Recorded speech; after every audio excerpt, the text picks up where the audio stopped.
world is not meant to be good, bad, black, white, 1 and 2, 1 and 0. It's not binary. It's chaos.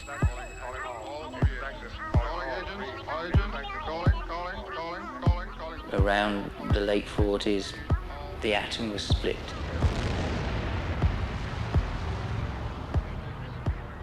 We discovered that everything was forever changed.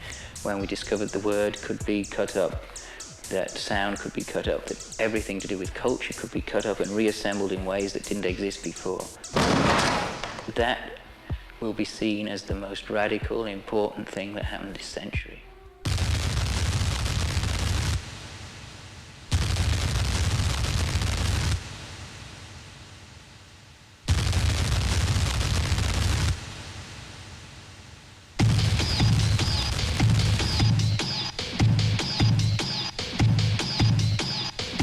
PMT, you know, premillennial tension.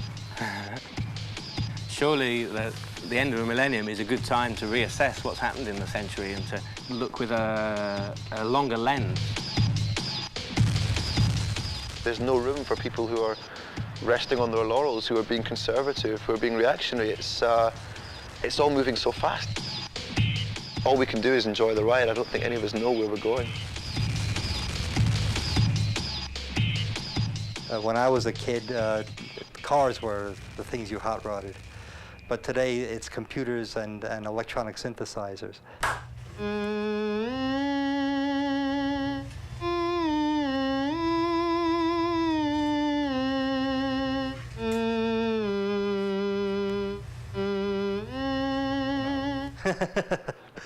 I think electronic music is the hot rodding of, you know, it's the hot rodding of the 90s.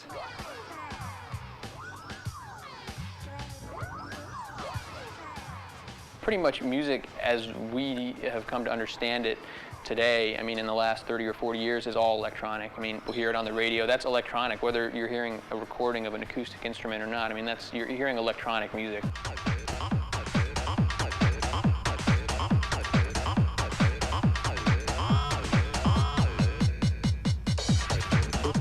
Since the time we were able to record music on a certain medium and reproduce it, I think that's the beginning of whatever electronica. Anything happened after that, it's all electricity, and it's all a way to have a facsimile of sound in some kind of medium.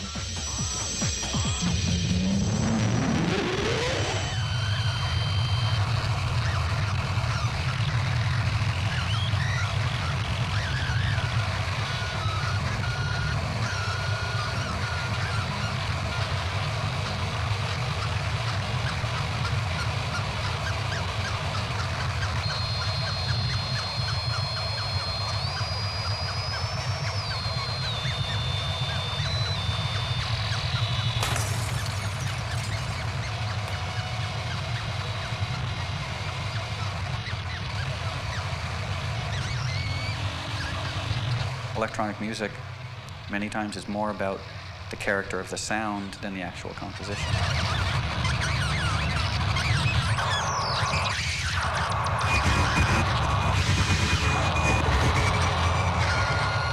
It's just sounds, it's just noise, but organized. Organized noise, organized sound.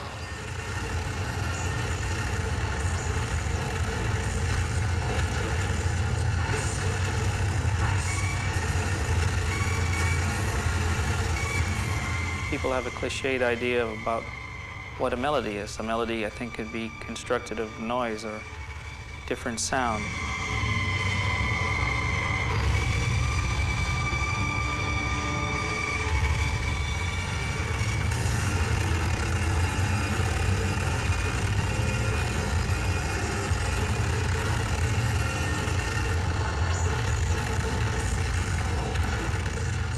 The technology has allowed us and people like us to, make the boundaries between media much more fluid, and we no longer really think of sound and image as separate things anymore. We work with them together, So when in a very simple, when you press a key, you get an image and a sound, or a piece of text and a sound, or something else changes.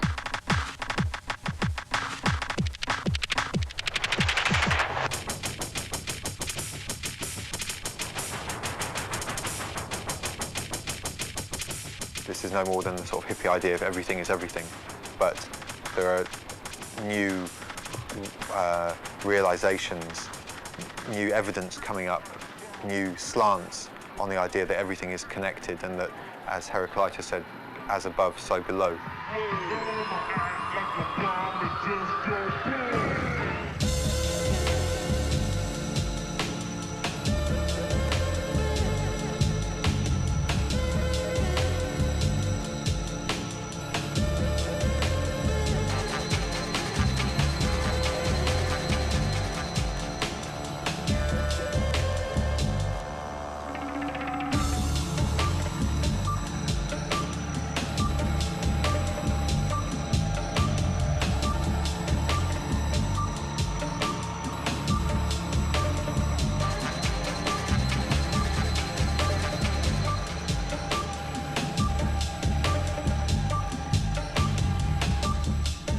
Mix up people, experiences, records, analog, digital, toys and tools.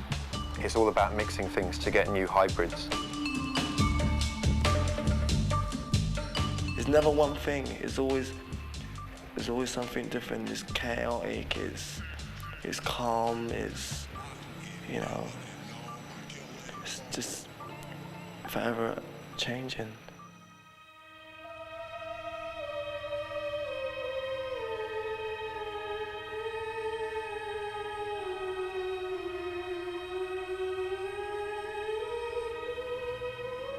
Quand j'étais enfant, j'avais dans ma tête des sons nouveaux, des sons inouïs, des sons que je ne pouvais pas interpréter. Je crois que c'est là le propre de la musique concrète, c'est qu'elle ne vient pas de l'interprétation, elle ne vient pas de l'exécution sur un instrument, elle vient de l'imaginaire.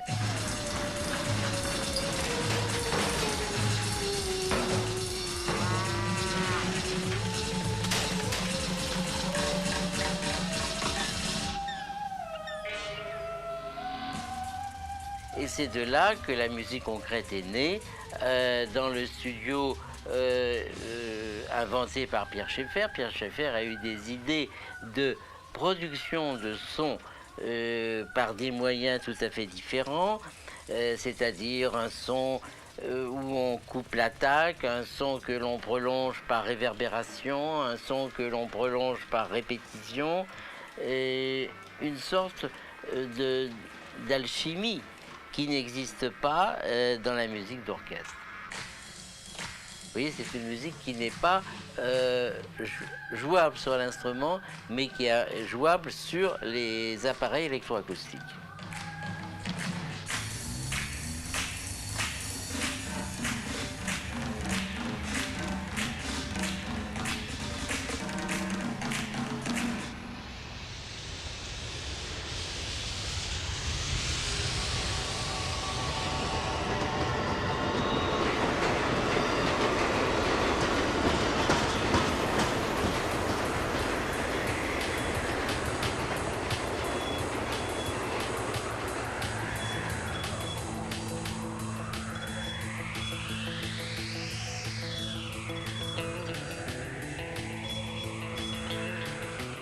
One of Kraftwerk's key innovations was to say that as soon as you enter your car, you're in a musical instrument. As soon as you travel on a train, you're in a musical instrument.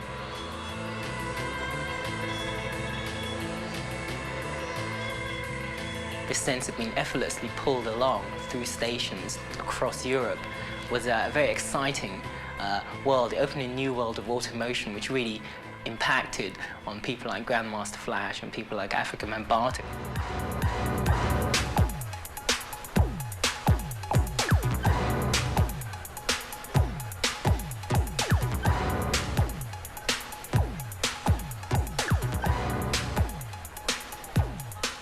We were all turned on by Kraftwerk. I was turned on by Trans-Europe Express when I was working at a record store when I was in high school. And then when I moved to New York, you would continually hear Trans-Europe Express.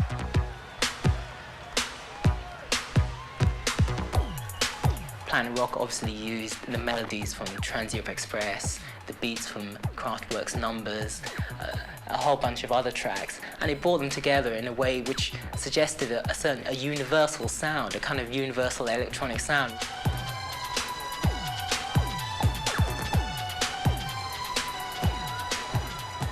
Obviously, with Planet Rock, we married that sound with, you know, with the Bronx, with rap, with that whole other thing. You could hear previously disconnected worlds suddenly kind of imploding together. You could hear the world of Kraftwerk impacting with the world of the Bronx, and that seemed very exciting because at the time those two worlds seemed very far apart, but Bambaataa connected them.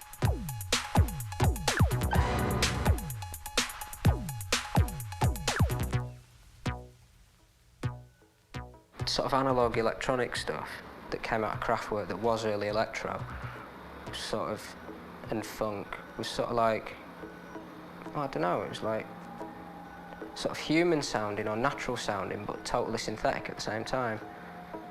And it was just a doorway into something for us. It was like, hey, this is totally futuristic, what do you think? And for kids it's brilliant because you're just like, you know, all you're thinking is sci-fi, space, future.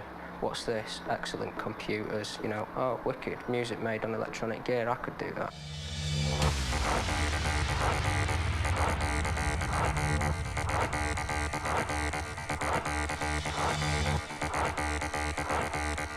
The music is based on the experience of survival, the experience of oppression that we had.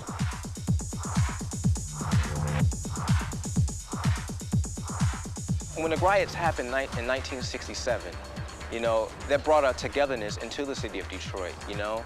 The city was in turmoil, we had riots, we had different types of cultural and racial barriers that, you know, plagued the city at that time. So basically now we're prodigies of that environment that happened back in those days.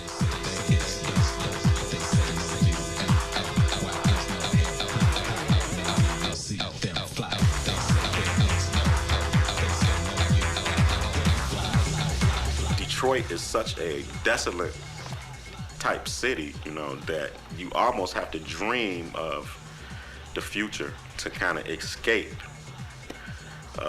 the reality of your surroundings, you know, and I think that was incorporated and instilled in the music. That's just Detroit, because it's a working town. It's just a working town.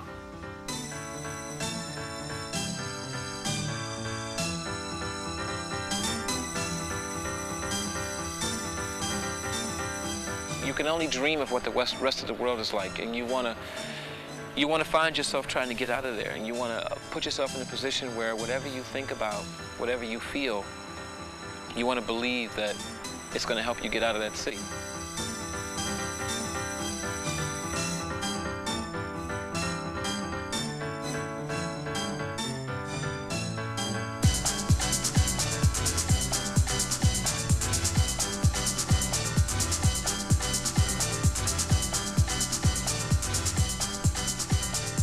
The Detroit techno, Derek May, Cameron Sanderson, Juan Atkins, they were looked up at as the successors of Kraftwerk, the guys who took techno to the dance floor.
It has spread, and it's all called techno or dance music. It's all electronic music. regardless, because it's created with technological equipment. Maybe that should be the only name, dance music, because everybody has a different vision of what techno is now, you know.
A lot of this music is about states of stepping outside your normal self, you know, ecstatic states, and sometimes they are just induced by the music, just by the hypnotic power of the music and the sensation of the lights.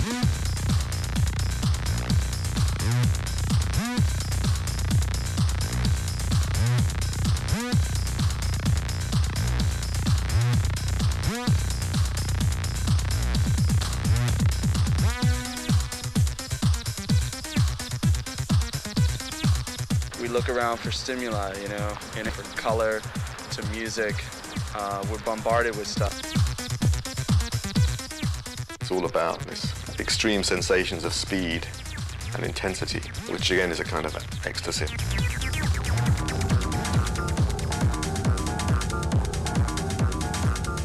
Genesis Peoria interview, take 2. All music is innately psychedelic.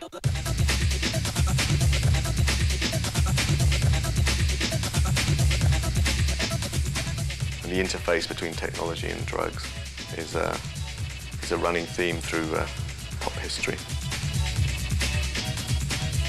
The whole evolution of the music in the last 10 years has been conditioned by ecstasy and also by changing drug use. A shift, you know, there's the music in England changed dramatically in the mid-90s when a lot of people who'd been taking ecstasy for several years started to experience the dark side. The music went very dark, and that was actually one of the pivotal moments in which rave music turned into jungle.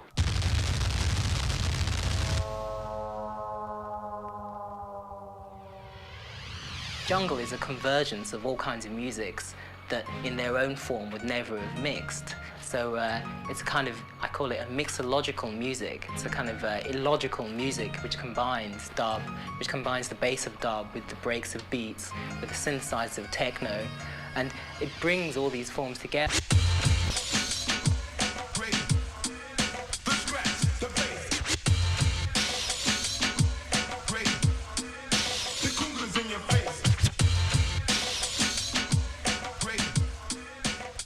On one level, jungle is sped up hip-hop, obviously without the rap element.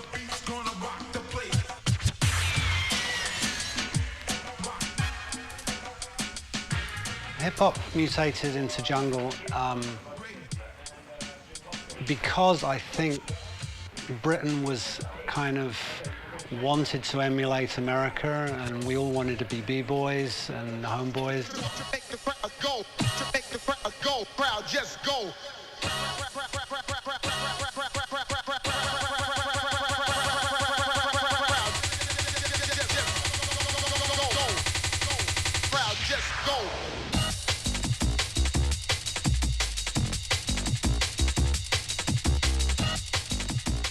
But it's definitely not just hip-hop. That is not what jungle is. Jungle is a truly British urban experience.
jungle is a product of the technology. It's a product of digital technology. It's a form of music that couldn't have happened without those tools becoming available. A mixer, these days, it moves on from old-style mixers, which are analog, still the best sounding though, but these days you've got digital ones which are fully recordable. And then at the end of the day, getting everything to sound right, and that goes back from using valve or valve emulation effects to get a warmth and a sound that you used to get when we were making breakbeats, or when people were making breakbeats in the 60s and 70s.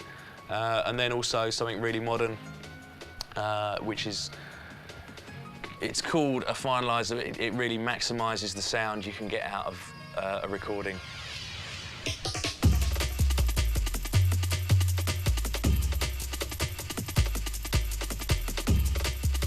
I've actually got a little Yamaha sampler. Can't see it actually. It's a little keyboard, like a toy. It's got like a phono input and an output. Like, so basically you can, like, you know, use it with a studio or whatever, make up sounds on it, you know. And like, I made like loads of sounds on this. You know. Like loads of stuff from my new album is done with this. People forget how amazing that is, you know, and like what you can do with it. Let the bass kick.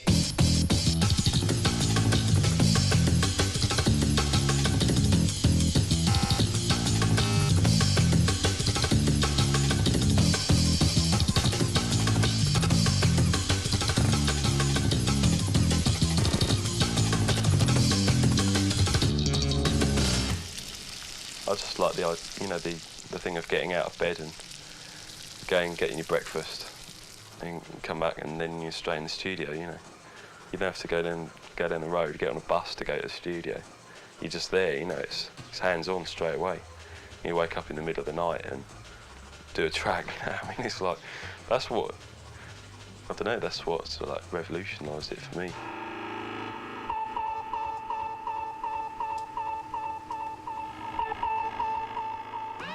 The output of the ring modulator, I'm sending it through to some other filtering. You can get some really out there, amazing, weird sounds. And then I would either take that through the desk and sample it on here. So it's all based around technology. You can't get away from that, and it dictates, you know, what music is going to be. The future sounds of London.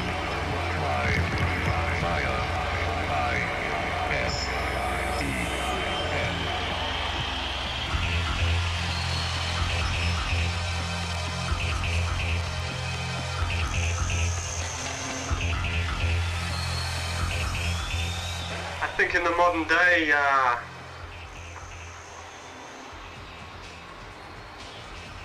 we're equally versed in using any creative software. That software can make movies, can make animation, can make sound, it can broadcast. We were never musicians, we were just collage artists.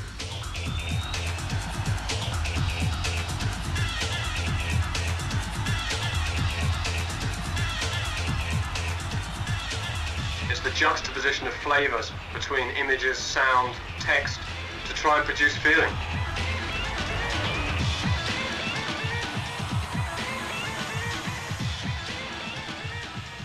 Yeah. Why do we do ISDN? Because we think that most music is based on the idea of instant gratification for the artist. Gratification through contact with audiences. And with so many people basing their ideas of entertainment around that idea, we think there has got to simply be something interesting about the opposite. A response that myself as an ego wasn't entirely happy with, because there's part of me that doesn't want to be cut out of the process, but in a way I see myself as a sacrificial lamb. I sacrifice myself in order to feel.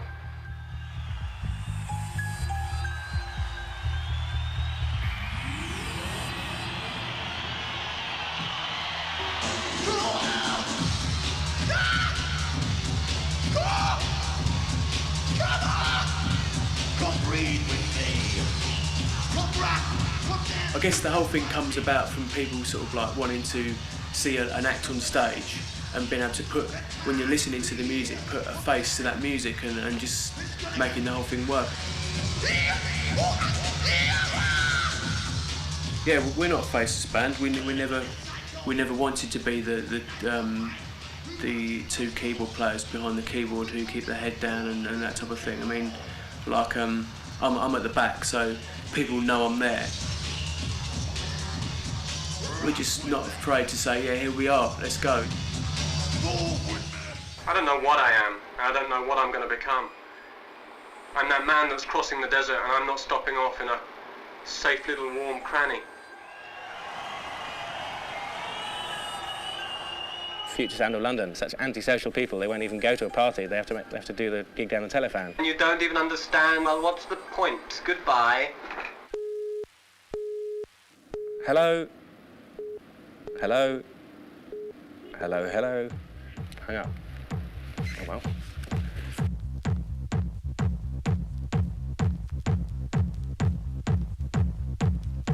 There's a great struggle going on, you know, of what do we do with our humanness? What do we do with our virtual selves? When do we give up our humanness and accept the machines?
And atmospherical sound, because to me that's like heaven.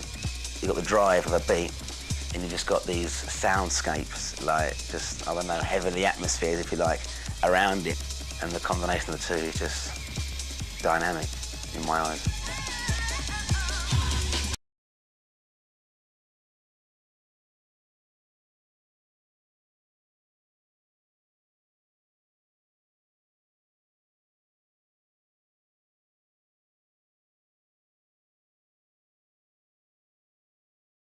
Music comes from the 70s because the last 20 years we've been just sampling the 70s and getting breaks and loops and wah-wah guitars, saxophone, flute, riffs. It's all from the 70s, do you know what I mean?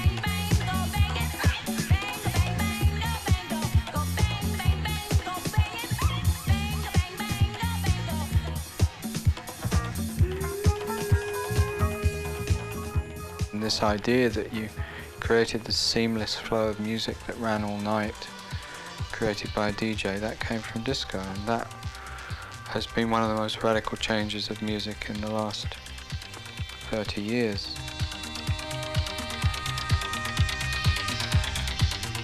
Giorgio Moroder did an incredible thing. He was one of the most important influences on disco. I want to do a kind of a futuristic record with Donna Summer, and I said, why don't I do it with the new Moogs or whatever that we had at that time, and that was the song I Feel Love. Which was created almost entirely on the Moog synthesizer. I think the only non-synthesizers was a bass drum. Really launched that whole area of sequenced high-energy disco. Disco dancing here. You look at the Donna's songs of Donna Summer, like Love and Love You Baby. I mean, that first hit, it has her on the audio track, like, you know, basically having an orgasm.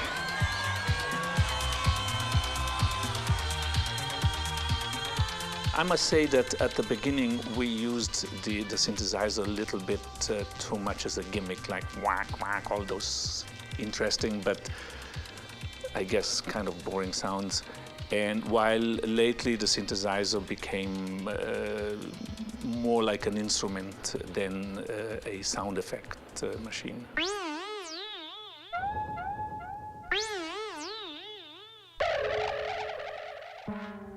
At the beginning, I think everybody outside of the electronic music field thought that synthesizers were supposed to imitate traditional instruments, whereas the people who were inside electronic music wanted to use synthesizers to make completely new sounds.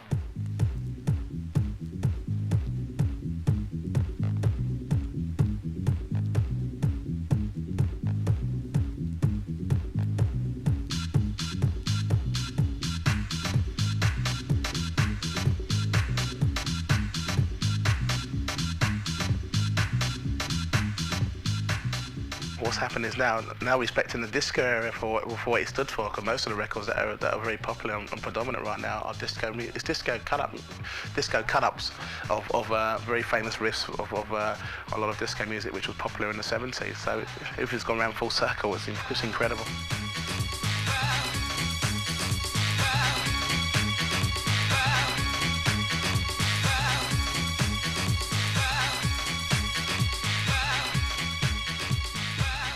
After the disco culture died, and then you had the rare groove kind of following, and the hip hop, which was very predominant and very predominant today even. But then the beat slowed down, and everybody was just getting into slow, chunky groove. And I just think, in the end of the day, the energy of dance music culture was lost by it, which then producers in Chicago and Philadelphia and New York decided to create the disco, the early 80s disco version of house music. Disco died in '79. There was a void in the music, which when Frankie Knuckles was in New York, he went to Chicago, he caught the very beginning of it. He opened up a club which was called The Warehouse. So after a while, people get used to saying things, so they just chopped it from warehouse to house. People would go out after hearing Frankie play at the Warehouse and be like, we want some of those house records, meaning warehouse records, the club warehouse. Mainly what it was just disco and upbeat R&B songs, and they just named it house because it was played at the house.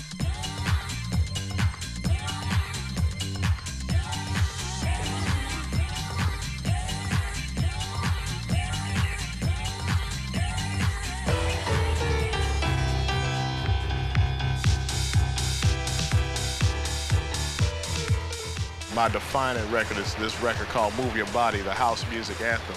Another one is this other one called Acid Tracks that I produced at the beginning. That was the first use of this machine called the TV303, which a lot of people call the Acid Tracks machine. Actually, that was the second record that I used that on, but it was called Acid Tracks, so everybody started calling it Acid House, Acid House, Acid House, Acid House, And they started doing that, and German techno came from that form of music. It was like a faster form of acid house because they were using TB303s and 909s and all that stuff. Well, the TR-909 has 9 different sounds. The kick drum, and it's tunable, meaning you can, one of the beauties of the machine is that you can edit in real time. You can change the parameters. The 909 was the first drum machine we made that had sampled sounds. We actually had digital samples, but they were very rudimentary samples. They did not sound incredibly great. But they became the standard. I mean, you can't listen to a house track without hearing a 909 drum kit in it. It's just the standard.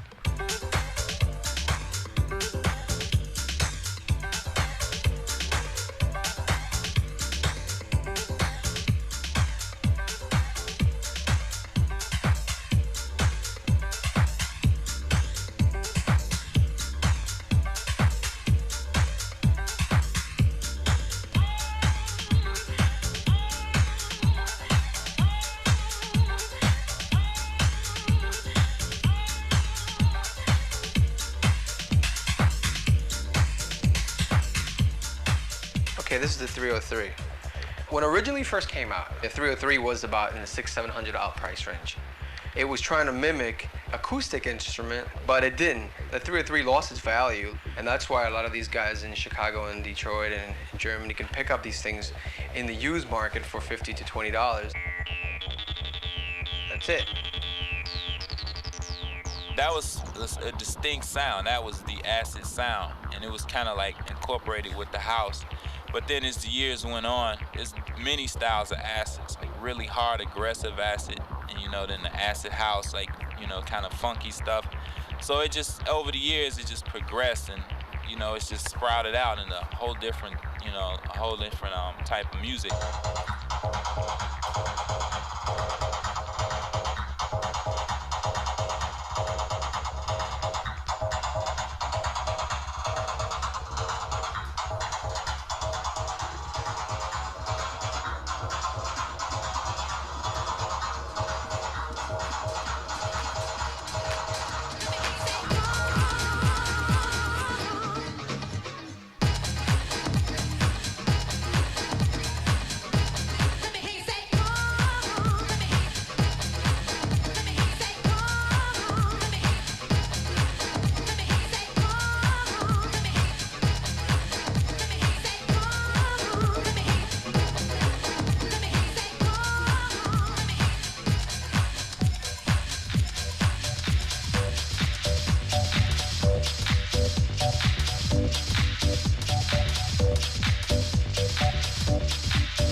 Whole subgenre of house music, that's just based on the 303 and the squelchy bass line that you're going to get out of a 303, and everybody's chasing after that one thing, But then after a while, how many songs can you hear with that sound in it, How much can you put up with of just this one thing? Let me see your dick work. That ass.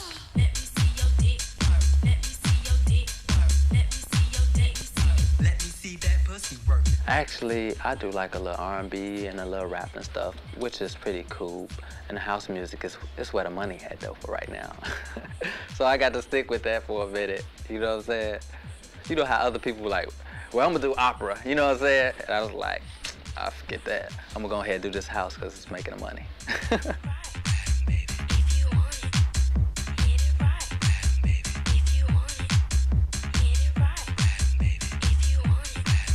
I think people always accepted that it was going to be disposable. It was a hedonistic culture to start with. It was a hedonistic culture that became something far more relevant, that acquired far more cultural significance than I think its original participants ever expected.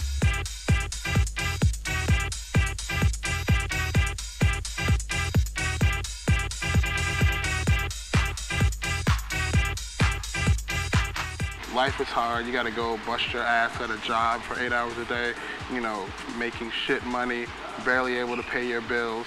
Like, you need a good 6 hours where you don't have to worry about shit. Like, you need to be able to have a chunk of time that you go somewhere and, like, no matter what, it's raining outside, I got $2, like, my girlfriend left me on the way here, I locked my keys in the car, like, all kinds of shit.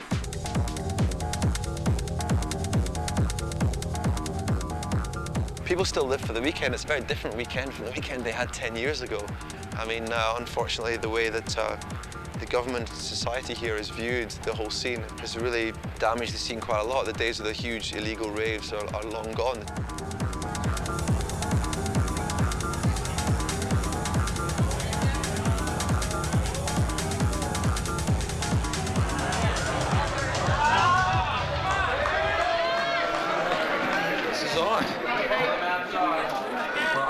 There's been some sort of a problem. I went there, and on my way way back to the firehouse, I came across this, and I knew what this was. I knew this was a rave. Thank you, everybody, for coming out. Looks like we have to shut it down.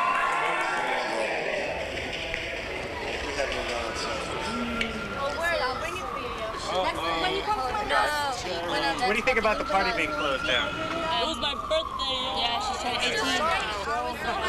You should go in the party now. From being arrested. They're being handcuffed right now. There's handcuffs on Abe in there. Yeah. It's like a big chain of like 6 people in handcuffs. Got them all. Newsman. Sort of. Sort of a newsman? I'm a raver that doesn't do drugs, that goes out to dance to the beat, have fun, yo. That's what I'm addicted to. I'm addicted to the unison, everybody jumping to the beat at once. And the police and the fucking law and fucking fuck all that shit, because they won't let us have our fun, man. I think that shit is improper. Word, right? You hear some music, some kids having fun, it's all over. Word, represent, yo.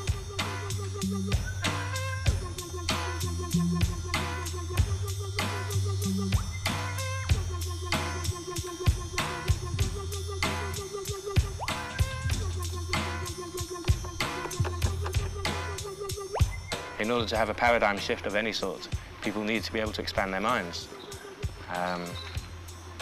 The times that we've seen great cultural shifts, you know, in the mid-60s and the mid-80s have been times when there was definitely the assistance of various tryptamine molecules and others, you know, played their part in that.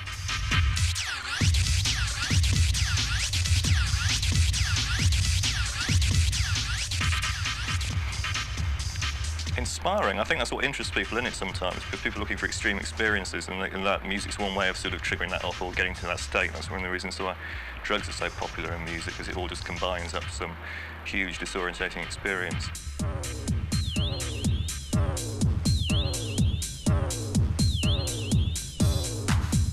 I think that many people are frightfully confused and upset, and one reason for that is, in fact, traceable back to the philosophical roots of the Industrial Revolution.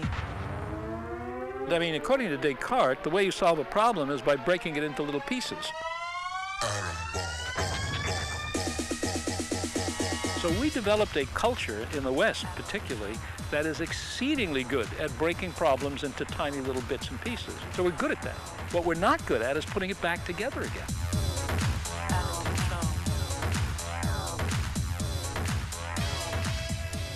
The techno culture has actually become far more disparate. I think the homogeneity that we saw 10 years ago, when it was just one scene, has fractured. It's become far more tribalistic. People are very much protective and very much into their own scene, be that, for example, say techno has divided into GABA techno, Detroit techno, acid techno. I think the techno that people are into in America is very different from the techno in Britain, is very different from the techno in Germany.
I keep finding these raves lately, especially the bigger, I'm talking about big commercial raves.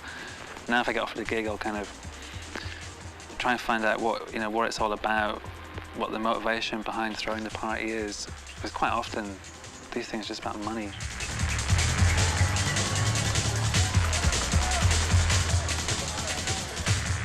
Well, it's different from when it used to be. It used to be people coming together to share like what they had, their uniqueness, and now it's about just like it's about nothing what it used to be. No, the prices are getting way too high. Wait, how much was $15 used to be expensive for a party. Yeah, I know. $30. This was $30. This is $30.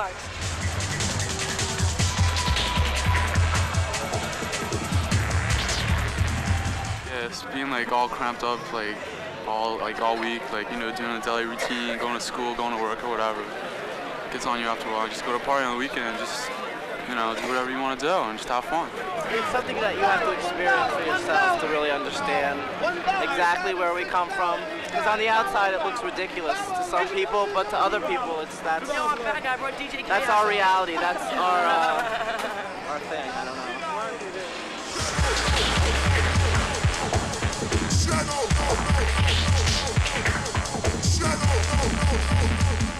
Culture of amnesia. How do you get people to create their culture? Well, you pull away all sorts of memory and see what happens, which is kind of what has occurred with this late 20th century generation. Most people really just don't want to think about historic references. They don't want to think about their engagement in the world around them. It's much easier to be a passive consumer and wear the right Nike shoes or something. I don't know what. It's just, but it's also an internal colonized situation, mentally speaking, for a whole generation.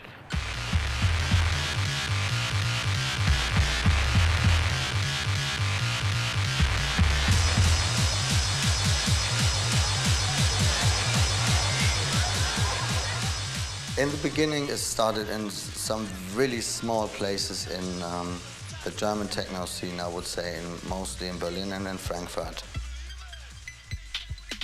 The next thing was like these East Berlin parties in the big venues. And then we had like this explosion of energy. And I always call it the liberation dance of the East Germans.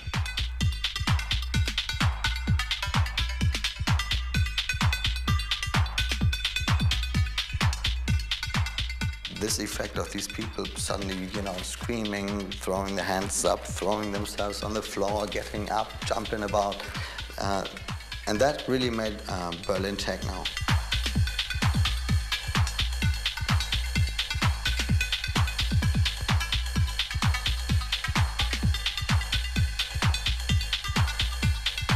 The love rate started even before the wall came down, 89. The 91 love rate, I think, was the first where people from all over Germany, from east and west, party together. It's been 80 years now, and we remember the first one with 150 people, and now it was 1.5 million. That's quite an incredible explosion.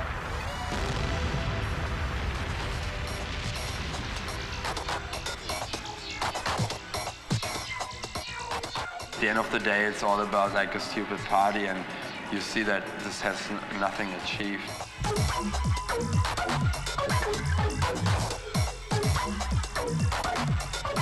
Everyone who says it's this new generation, everyone is happy about new technology, I mean, that's so naive and stupid. So I think it was boredom that led to fascism in, you know, in the 20s in Germany, and not hate.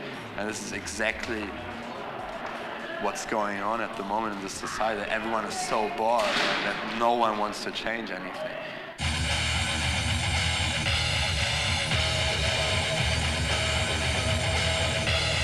It's a dead world, and it's about that time to clear things here. One generation follows another, but something in my head says, keep going, don't give up. For the techno guys, techno is a revolution, and it's really not, you know. Techno exists since, I don't know, 6 years or anything like that, 6, 8 years, and it's nothing, it has nothing revolutionary. There's no revolutionary aspect. And our music, our noise, our hardcore drum and bass, this is really, we want to shock the people with our music. And we're getting shocked of our music. When I'm hearing one of my records, I think, oh my God, what I've done.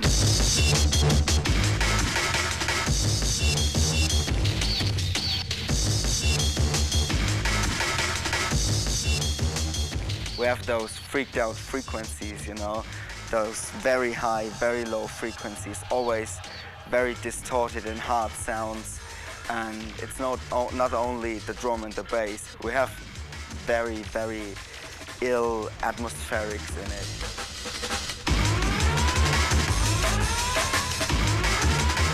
We have always those Stahlton beats, nennen wir das. That's how's it called? Stahltonne. What's that? Trash.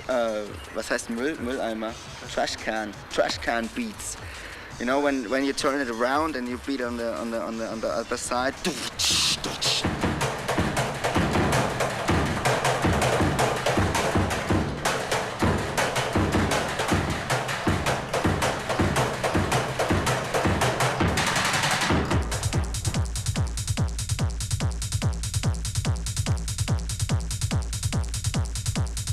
The actual beat for a dance floor, to keep a dance floor dancing all night, is 133 beats per minute.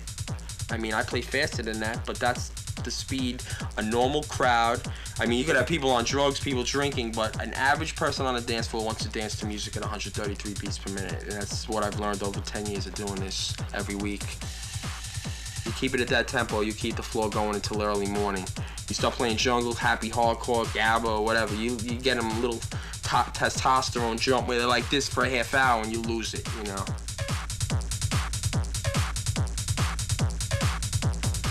Gabba, both the bass and the kick drum fuse together into a jackhammer motion, which allows a kind of pistoning kind of quality. Gabba therefore becomes much more the music for, it becomes much more apocalyptic and much more nihilistic because there's no bass anchoring your heartbeat. It becomes kind of heart attack music because the music attains such a punishing rate of velocity. It reaches BPMs of between 180 and 210, 230 BPM, that it becomes not so much a series of kick drums, more a kind of drilling noise, which kind of pummels your head and kind of literally drills through your cortex. And it allows a certain synaptic rearrangement, which is so intense and so strong that it becomes a kind of a terror dome, a war zone. It becomes a kind of how much can you take. Make some noise now.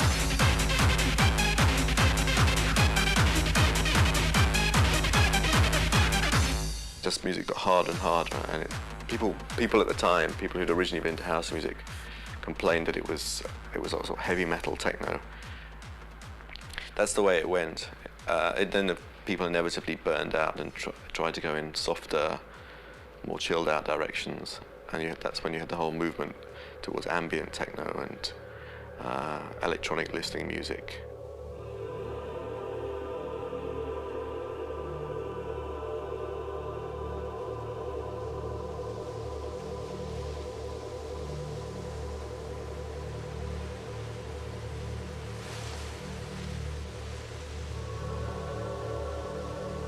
I think there is a transition, and I think that what used to be called ambient music is the place to look for the more interesting philosophies and ideologies, because it's more amorphous, it's less formularized, and it doesn't require a rhythm. The rhythm is always a very, very difficult place to work.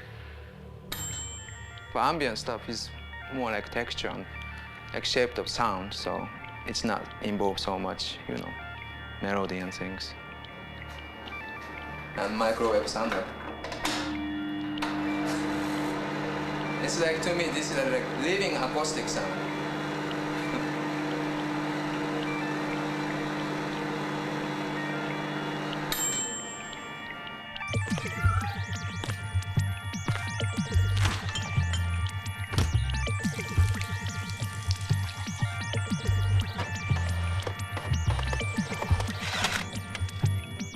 Electronic music is a very direct reflection of the environment. In one sense, I think there's more of a sound awareness in our culture now, which is related to why music is taking the turn that it is.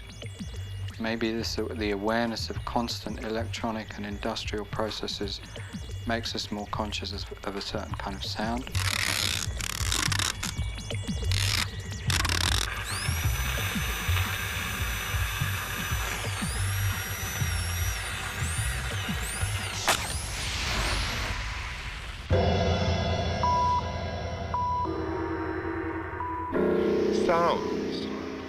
Sounds are continually happening whether you produce them or not. But is this music? Is it a noise? If it isn't a noise, why isn't it? Is music music? Do we have any music? But seriously, if this is what music is, I could write it as well as you. Electronic music for me started with people like John Cage and Stockhausen. It didn't start with Kraftwerk or even Can, you know, it was going in the 30s and the 40s. And again, it's just technology. Once people can get their hands on it, you know, it becomes bigger and bigger. That still leaves Richard Williams on site. I was very liberated by the ideas by John Cage, where he talked about you embracing your environment. So if you're trying to work and you're trying to write or make a film or something, and you hear these sounds in the background, you have to accept the fact that this is part of the situation you're in. It's that environment, whether for good or bad, it's reflective of that situation.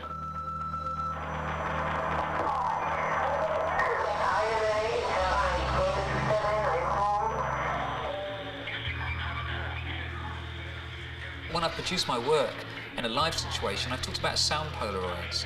I talked about this work being very reflective of that local environment. It's a kind of invisible map of the city.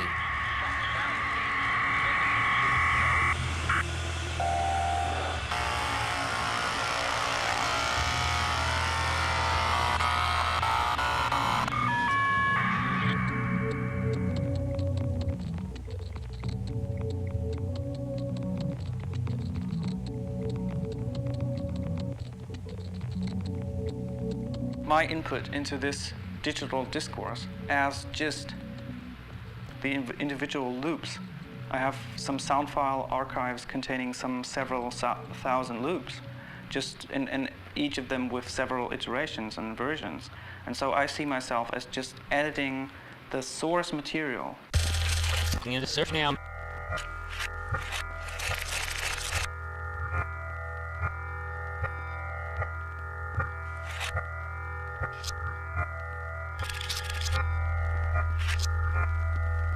Incorporating disruptions is how I like to talk about them, is because specifically within the electroacoustic ambient community, music is used for kind of tripping out and it's a metaphor of escapism. So for me, these disruptions ultimately are about snapping the listener into their environment.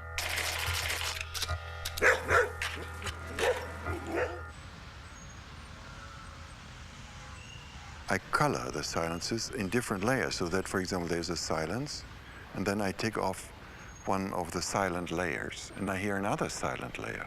And then I take that second one, and I hear a third silent layer, because there is no absolute silence in the world. And I'm still trying to expand this relation between nothing and something.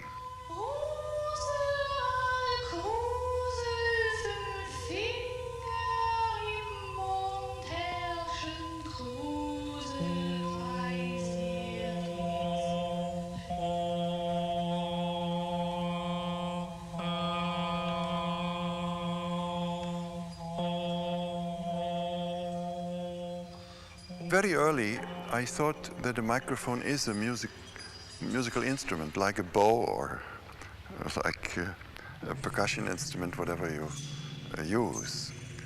I use a huge Chinese gong with all kinds of materials: rubber, wood, metal, glass.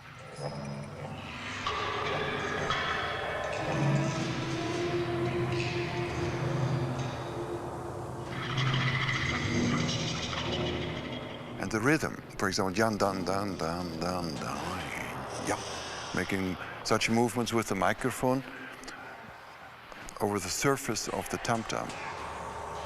And all the movements are notated as the actions to bring the tam-tams into vibrations.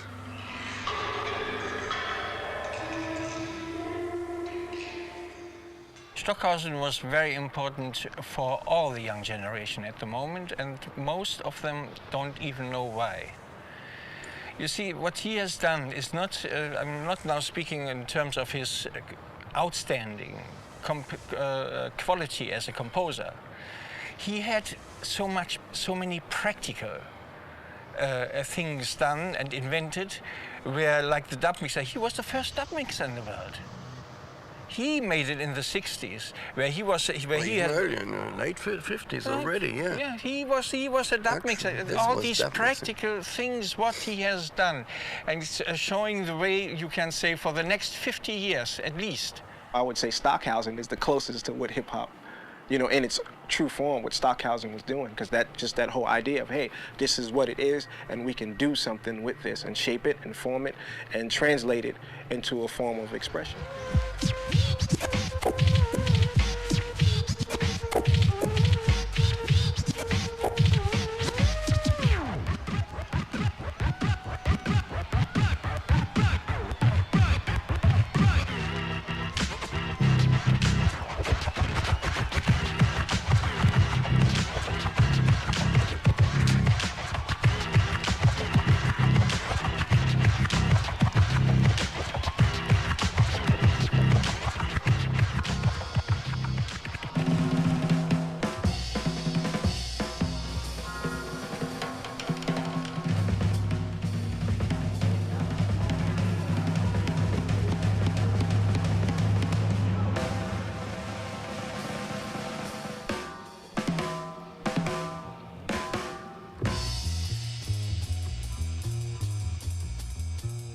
When you cut and you edit, you can do it in such a way that no one will ever know.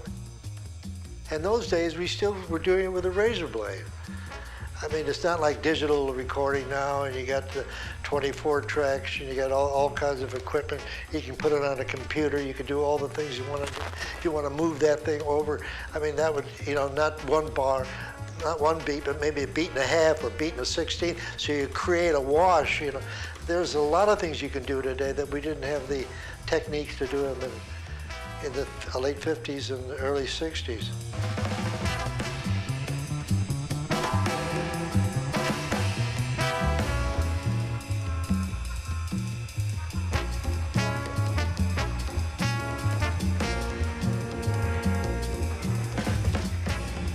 What we hear on released records from that period is the product of a great deal of analog tape editing, which is no different now than computer manipulation of sound. So the edits determine the piece of music that you bought in a store in the 70s even. And I think we didn't know that then. We thought this was the way people played music.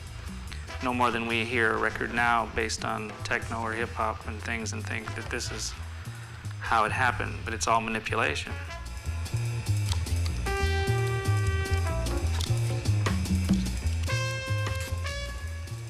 Two master tapes, put them together on two different machines, and record on the third one and try to sort of sync them up, but not sync them up it's just a fraction. So you wonder, when you listen back to some of the Miles things, for instance, you wonder how this sound was created. Now, I did all of that in the studio. Miles, I'd say, do you like it? If you like it, we'll leave it in. If you don't like it, I'll remix it again.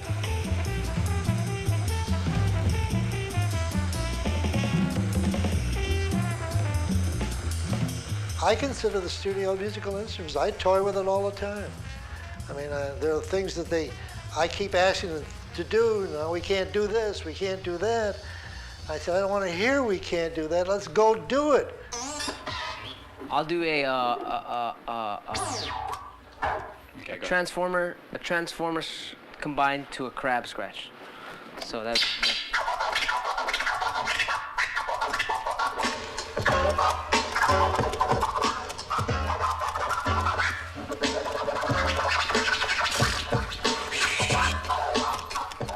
scratching and cutting were whole new kind of techniques, new operations applied to sound. And what they did was they made vinyl. They kind of activated and switched it on. Before that, all people did was put the vinyl on the record and listen to it. Suddenly, the turntable obviously became a musical instrument in its own right. Not only that, but vinyl became a kind of a useful archive. It became something that you could use to build a new sonic composition of your own. Different kind of scratches make different sounds. Yeah. Like that one. And the naked penguin scratch. Mm-hmm. The lips on the back of the bear scratch. Like the stuff we do, we don't even have a name for it. I get. We don't. What do we call it? Turntable jazz or scratch hip hop? I don't even know. What would you call it? Turntable? Psychedelic scratch jazz. Yeah. Whatever. Something like that. Turntable music. Mm-hmm. There it is. Yeah, turntable. Turntable Well, music. not really, because if you play a song on it, like if you play a techno song on it, that's still turntable music too. Yeah, that's true. Yeah. Something else. So it's something. I don't know. Maybe. Yeah, we'll call you up. We'll page you. Yeah, we'll let you know. Attention all humans. We are invading the planet Earth. Be careful. If you're in the passenger seat, you would wear this side to avoid the sun, and if you're driving, you'd probably wear this side because the steering wheel's on the left side of the car.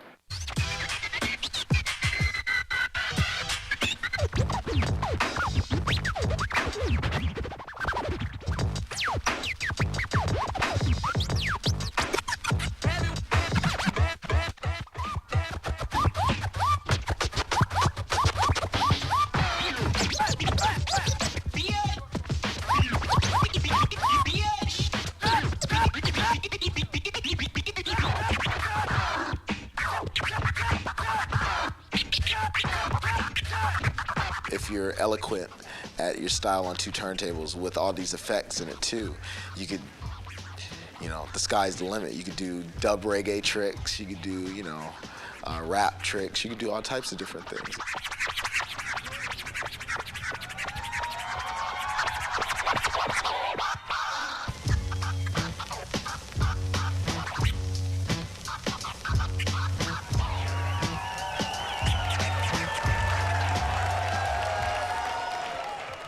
We're not going to arrive at a brand new sound or note or anything. It has to be a combination of elements that create another.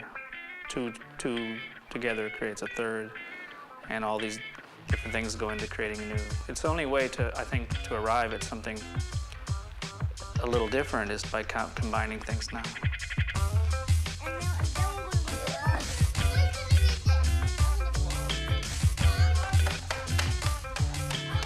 When the child gets hold of a toy, it does what it wants. If you give a baby a guitar, they'll jump on it, smash it, hit it. They won't play chords. They won't do a beautiful piece of classical music. They will see what the entire thing does.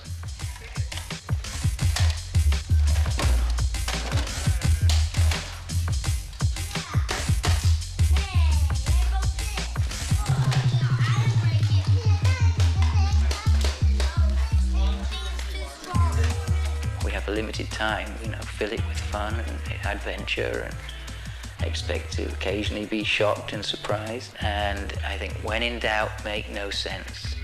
No sense is good, and nonsense is good. I believe that you really can't burn anything out by trying something new. And even if you can't burn it out, it can be fixed. Try something new.